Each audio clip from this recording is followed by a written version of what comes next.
Si ta stratégie, ta méthode en trading ne te permet pas de trader avec un compte de 30 dollars, de 50 dollars, voire de 100 dollars, c'est que cette stratégie n'est pas une bonne stratégie. Et je le répète, je dis, si ta stratégie en trading ne te permet pas de trader avec un compte de 30, 50 et 100 dollars, change de stratégie, change de méthode.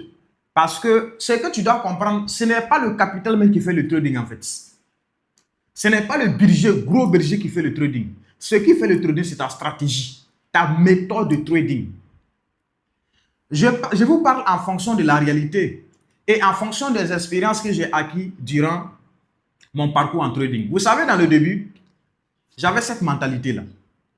Je disais toujours au gris Coach Prince, non, tu sais, je sais que le trading, ça marche, hein, mais les 50 dollars, les 30 dollars, là, même les 100 dollars, je vois que c'est petit. Je dis, quand est-ce que le marché va corriger et puis venir me donner ce que je veux? Est-ce que vous comprenez? Regardez comment moi je tradais. Moi, je prenais une position et dans la position, peut-être je voulais 30 dollars. Maintenant, je laisse le marché corriger jusqu'à aller me faire moins 50 dollars, moins 80 dollars. Et s'il va venir me donner mes 30 dollars, je suis content. C'est une mauvaise manière de trader, les gars. Et ça m'a coûté très cher. J'ai perdu des comptes de 200 dollars. Parce que, tu sais, quand tu es nouveau, quand on te parle, ça ne rentre pas. Il faut que tu tapes photo d'abord avant de comprendre ce qu'on te dit. Donc, il parlait en vain. Moi, je rechargeais mes comptes. Compte, ça dit moins, si je n'ai rien rechargé, c'est 100 dollars. Sinon, j'ai rechargé le compte de 200 dollars et 200 dollars en une journée. J'étais en 24 heures. Je crame tout le compte de 200 dollars. Pourquoi? Parce que je n'avais pas une méthode. Je n'appliquais pas une bonne méthode, une bonne stratégie pour faire des vraies entrées. En trading, ce sont les entrées qui vont te faire avoir de l'argent.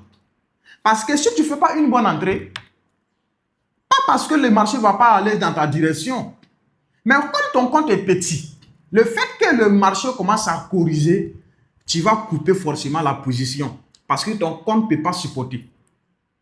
Donc tu coupes et après tu vois que le marché va dans ta direction. Et tu es là, tu dis, hey, regarde, si j'avais un gros compte là, j'allais laisser ça va se promener et après ça va venir me donner l'argent. C'est une mauvaise manière de trader. Ce n'est pas une bonne manière de trader. Ce n'est pas une bonne stratégie. Ce n'est pas une bonne méthode. Donc, si tu es nouveau, même si tu es un trader, quel qu'en soit tu es nouveau ou tu es professionnel, il faut que tu arrives à trader avec un petit compte. Ce n'est pas gros compte qui compte, mon gars. Si tu veux avoir un compte de 500 dollars, 1000 dollars, les comptes de 1000 dollars, 25 000 dollars que tu veux, qu'est-ce que tu vas faire? Avec une mauvaise manière de trader, avec une mauvaise méthode, tu vas dire, ok, compte de 5 000 dollars, toi tu veux 50 000 dollars. Donc le marché n'a qu'à aller corriger jusqu'à 3 000 dollars et puis venir te donner ce que tu fais. Ce que tu veux. Au moment que tu vas te rendre compte, ton compte sera cramé, les gars. Et au deuxième point, je vais ajouter quelque chose. Je vais te donner une stratégie, je vais te donner vraiment... Ce n'est pas une stratégie que je vais te donner, mais je vais te suggérer quelque chose. La même stratégie que tu utilises pour trader actuellement. J'aimerais que tu fasses ici. Il faut prendre 6 trades. En fonction de ce que je te donne. Tu prends 6 trades. Si ta stratégie vraiment fonctionne, si ta stratégie est une bonne méthode, où tu ne laisses pas le marché aller faire du n'importe quoi, si tu as des vraies entrées précises, il faut prendre 6 trades.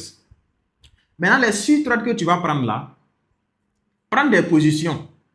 Tu mets tout. Tu mets tes stop loss, tes TP. Parmi les 6 trades que tu vas faire. Et tu sors devant un graphique. Parmi tes 6 trades que je suis en train de dire, tu sors devant un graphique. Tu fais des bonnes analyses, tu rentres sur le marché, tu mets ton TP, tu mets ton stop loss. Les 6 trades là. Et tu sors devant un graphique. Pour voir le résultat que tu vas avoir. Maintenant, l'autre 6e trade que tu vas faire, tu vas utiliser ta même stratégie que tu as l'habitude d'utiliser. Sans faire ce que j'ai dit. Peut-être d'habitude, toi, quand tu prends tes trades, tu es là devant le graphique. Ça arrive au niveau que tu veux et puis tu coupes. OK? Donc, il faut comparer ces deux stratégies-là pour voir laquelle des stratégies marche. Tu vas venir mettre en commentaire ce que je suis en train de te dire. La plupart de mes trades, la plupart de mes pertes en trading, c'est quand je suis devant le graphique. Mais toutes les positions que je prends laissées, Sur au moins 10 trades, si j'ai pris stop loss, peut-être c'est trop, c'est 4. Ça veut dire que je gagne 6. Est-ce que vous comprenez? Parce que devant un graphique, tout est là. Toutes les émotions sont là. Tu ne peux pas te contrôler. Tu n'arrives pas à trouver tes stratégies. Tu n'arrives pas à appliquer tes méthodes de trades. Fais ce que je suis en train de te dire parce que tu vas venir me remercier en commentaire. Le trading, je vous ai dit, c'est une discipline vraiment qu'il faut cultiver. Sans cette discipline, quel que soit l'argent que tu vas mettre en trading, ça sera très difficile pour toi d'être rentable. Ça ne sera qu'un cramage, ça ne sera que des cramages de comptes. Donc, peace and love, je vous aime, on est ensemble.